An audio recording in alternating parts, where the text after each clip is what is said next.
Les élections européennes, le candidat Guillaume Lacroix est dans l'île. À ses côtés, Philippe Meignet, agriculteur corse, 5e sur cette liste d'union PRG et Région et Peuples Solidaires. Le candidat a entre autres rencontré Gilles Simeoni, le président de l'exécutif de Corse à Bastia.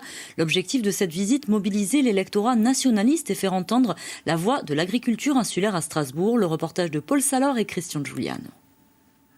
Pour la première étape de leur journée de campagne, Guillaume Lacroix et Philippe Meignet sont reçus par le président de l'exécutif. Leur liste est le fruit d'une alliance entre le Parti radical de gauche et la Fédération Région et Peuples Solidaires, à laquelle Fema Gurtiga appartient.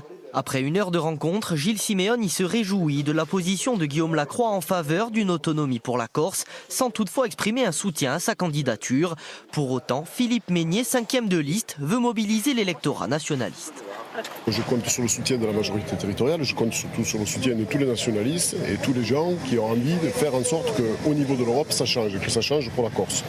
Et pour convaincre, Guillaume Lacroix met l'accent sur la philosophie très décentralisatrice de sa candidature. Il prône une Europe des régions. On est dans une vision aujourd'hui extrêmement sereine d'un territoire qui peut se développer en Corse à la hauteur, j'allais dire, des aspirations de son peuple qui a voté par 2 fois, qu'on peut entendre ce discours, qu'on peut même le rendre possible dans un pays où, honnêtement, on a déjà créé des statuts particuliers ailleurs dans le territoire, y compris en métropole. Je pense à Lyon, par exemple.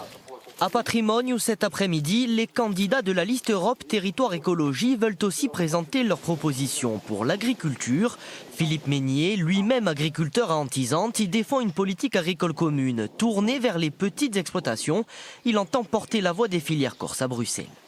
Aujourd'hui, avec une PAC uniforme qui se décline en dehors des territoires, en dehors des pratiques, en dehors de tout ce qu'on doit faire reconnaître et faire perdurer, on a, nous, la nécessité aujourd'hui de porter le message inverse, c'est-à-dire plutôt que d'essayer d'amener nos pratiques culturelles dans la PAC, essayons d'amener la PAC aux portes de nos fermes.